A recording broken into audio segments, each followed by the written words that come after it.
بسم اللہ الرحمن الرحیم ذالک الکتاب لا ریب فیہ کہ یہ جو کتاب ہے، یہ اللہ کا جو کلام ہے، اس میں کسی قسم کا کوئی شک موجود نہیں ہے، کسی قسم کی کوئی شک کی گنجائش موجود نہیں ہے۔ ھدی للمتقین، اور یہ کتاب جو ہے یا یہ اللہ کا کلام جو ہے، ہر اعتبار سے، ہر لحاظ سے اللہ سے ڈرنے والوں کے لیے یہ ایک ہدایت کا سبب ہے۔ سب سے پہلے تو ہم یہ دیکھتے ہیں کہ لفظ کتاب جو ہے، اس لفظ کتاب کا معنی کیا ہے۔ اس کے بارے میں علامہ راغب لکھتے ہیں کہ کتاب کا معنی ہے چمڑے کے دو ٹکڑوں کو سی کر ایک دوسرے کے ساتھ ملا دینا۔ اب ہم یہ دیکھتے ہیں کہ یہ جو لفظ کتاب ہے، یہ قرآن پاک میں کس کس مقام پر استعمال ہوا ہے۔ کیا یہ لفظ کتاب ایک ہی معنی دیتا ہے قرآن پاک میں جہاں جہاں یہ لفظ استعمال ہوا ہے؟ جب ہم ان تمام آیات کا مطالعہ کرتے ہیں جس میں لفظ کتاب مختلف حالتوں میں استعمال ہوا ہے، تو ہمیں لفظ کتاب کے مختلف معنی جو ہے وہ ہمارے سامنے آتے ہیں۔ اس کے کم و بیش 5 معنی جو ہیں لفظ کتاب کے ہمارے سامنے آتے ہیں۔ سب سے پہلے جو چیز ہمارے سامنے آتی ہے وہ ہے لفظ کتاب کا معنی ہے صحیفہ، جیسا کہ سورۃ النساء کی آیت نمبر 153 میں ہے، یسألک اہل الکتاب ان تنزل علیہم کتابا من السماء، کہ اہل کتاب جب آپ سے سوال کرتے ہیں، جب آپ سے کہتے ہیں کہ ان تنزل علیہم، کہ آپ ان پر نازل کریں کتابا من السماء، کہ آسمان سے کوئی کتاب، تو یہاں جو لفظ کتاب ہے، یہاں کتاب کا معنی صحیفے کے معنوں میں آیا ہے، یعنی کہ اہل کتاب جو تھے وہ بھی آپ صلی اللہ علیہ وآلہ وسلم سے اسی طرح کا صحیفہ، جس طرح تورات اور انجیل اور زبور اترتی رہی اہل کتاب پر، اسی طرح کا صحیفہ وہ آپ صلی اللہ علیہ وسلم سے یکمشت وہ ایکسپیکٹ کرتے تھے۔ تو یہاں لفظ کتاب جو ہے، اس کا معنی جو آیا ہے وہ صحیفہ آیا ہے۔ اب یہ جو لفظ کتاب ہے،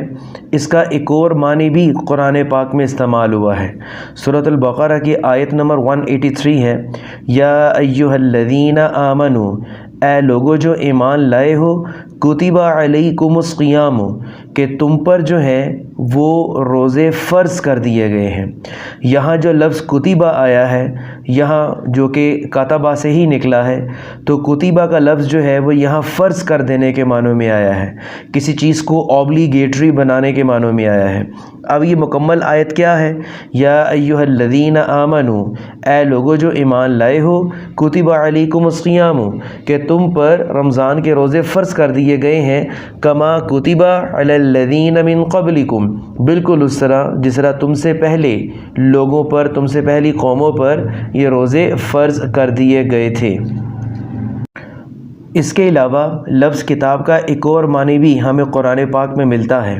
اور وہ معنی تقدیر کے معنوں میں آتا ہے، جسے ہم فیٹ بھی بولتے ہیں، یا ایکچولی جسے ہم فارچون بھی کہتے ہیں۔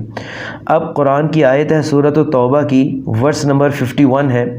قُل لَن يُصِيبَنَا إِلَّا مَا كَتَبَ اللَّهُ لَنَا، اے نبی آپ ان کو کہہ دیجئے، لوگوں کو کہہ دیجئے، لَن يُصِيبَنَا، ہمیں صرف وہی چیز پہنچے گی، إِلَّا مَا كَتَبَ اللَّهُ لَنَا، جو ہمارے مقدر میں، جو ہمارے نصیب میں لکھ دی گئی ہے۔ یہاں جو لفظ کاتب اللہ، کاتبہ کا جو لفظ آیا ہے وہ مقدر کے معنوں میں آیا ہے، تقدیر کے معنوں میں آیا ہے۔ ابھی تک ہم 3 مختلف معنی جو ہے اس کے دیکھ چکے ہوئے ہیں۔ پہلا ہم نے کیا معنی دیکھا تھا؟ صحیفہ کے معنوں میں آیا تھا، اور دوسرا لفظ کتاب کا معنی فرض کے معنوں میں آیا تھا، اور تیسرا جو معنی ہمارے سامنے آیا تھا وہ تقدیر کے معنوں میں آیا تھا۔ اس کے علاوہ لفظ کتاب کا ایک اور میننگ ہے جو 4تھ میننگ اس کا بنتا ہے، اور وہ بنتا ہے شمار کرنا، یعنی کہ کاؤنٹ کرنا، شامل کر لینا۔ جیسا کہ سورہ آل عمران کی آیت نمبر 53 میں ہے، فَاكْتُبْنَا مَعَ الشَّاهِدِينَ، سو گواہی دینے والوں کے ساتھ ہمیں شمار کر لیں۔ یہ وہ آیت ہے کہ جب حضرت عیسیٰ علیہ السلام کے جو حواری تھے، جب حضرت عیسیٰ علیہ السلام نے کہا کہ کون میرا مددگار ہے، تو تب ان کے حواریوں نے یہ جواب دیا تھا کہ آپ ہمیں گواہی دینے والوں میں ہمارا شمار کر لیں۔ اب یہاں فَاكْتُبْنَا، اگین فَاكْتُبْنَا کاتبہ سے ہی نکلا ہے، تو فَاكْتُبْنَا یہاں جو معنی آیا ہے لفظ کتاب کا، وہ شمار کر لینے میں یا شامل کر لینے میں آیا ہے۔ اس کے بعد ایک اور جگہ پر لفظ کتاب کا معنی کسی اور معنوں میں استعمال ہوا ہے، وہ کیا ہے؟ وہ ہے حکم دینا، آرڈر دینا، جیسا کہ سورۃ الانفال کی آیت نمبر 68 ہے،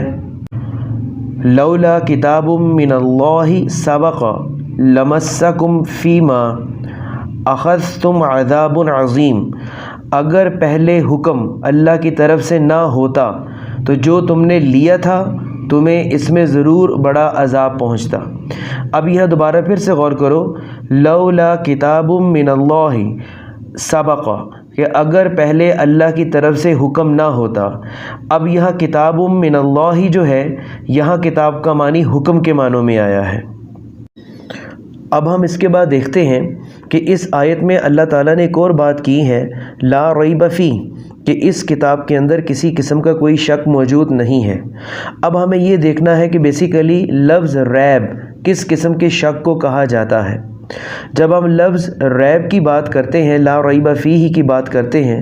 تو یہ شک اس قسم کے شک کو کہتے ہیں کہ جس کے بارے میں یا کسی چیز کے بارے میں دل میں کوئی کھٹکا لگا رہے، یا جس چیز کے بارے میں دل میں کوئی اضطراب پایا جائے، کوئی بے چینی پائی جائے، کوئی شکوک و شبہات پائی جائیں، اور کسی بھی قسم کی ڈس سیٹسفیکشن پائی جائے۔ تو ہر طرح کی ڈس سیٹسفیکشن کو، ہر طرح کے سسپیشن کو، اور ہر طرح کے ڈاؤٹ کو ایکچولی ریب بولا جاتا ہے۔ تو اللہ تعالیٰ نے شروع میں ہی کہہ دیا ہے کہ لا ریب فی، کہ اے میرے بندے، کہ جو تم کتاب پڑھنے جا رہے ہو اس کتاب میں کسی قسم کا کوئی شک موجود نہیں ہے، یعنی کہ اس کی تعلیمات میں کسی قسم کا کوئی شک موجود نہیں ہے، کہ اس کی جو تعلیمات ہیں وہ اٹل ہیں، عالمگیر ہیں اور تا قیامت ہے۔ اور اس کے علاوہ اس بات میں بھی کوئی شک نہیں ہے کہ یہ جو کتاب ہے وہ اللہ تعالیٰ نے اپنی طرف سے نازل کی ہے، یہ کسی بندے کی لکھی ہوئی کتاب نہیں ہے۔ اور اس بات میں بھی کوئی شک نہیں ہے کہ یہ جو کتاب ہے اس میں اتنے عرصے میں کہ کسی قسم کا رد و بدل آئے، اس میں کسی قسم کا کوئی بھی رد و بدل ابھی تک آیا نہیں ہے۔ جیسا کہ قرآن پاک کی ایک اور جگہ پر اللہ تعالیٰ نے فرمایا ہے کہ لا یأتیہ الباطل من بین یدیہ ولا من خلفہ، کہ اس کتاب کے اندر باطل جو ہے نہ آگے سے داخل ہو سکتا ہے نہ پیچھے سے داخل ہو سکتا ہے۔